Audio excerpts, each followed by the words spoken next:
Avem colaborări internaționale foarte bune, cum este, de exemplu, colaborarea cu profesorul Campbell, cu care în ultimii 20 de ani am avut 5 proiecte majore europene, deoarece ne completăm reciproc. Profesorul Campbell este expert în design, noi avem o mare experiență în fabricație și în acest fel am reușit, în cadrul proiectului DiCoMI, să dezvoltăm un nou tip de imprimantă 3D.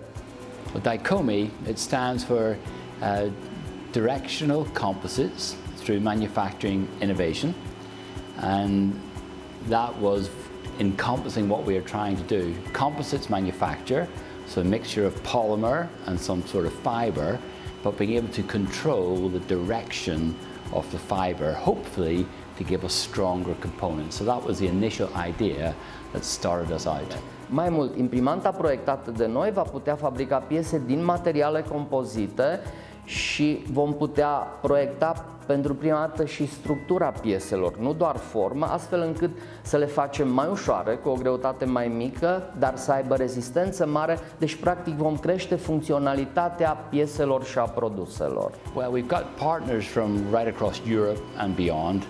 And because of the network we'd built up from previous projects, we were able to select the best people for different parts of the project.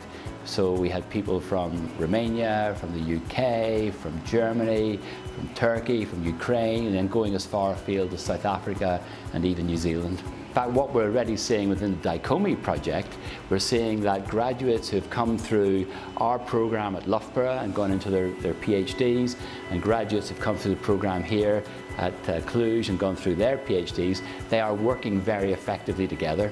The only barrier that there would be from our side is that my graduates can only speak one language.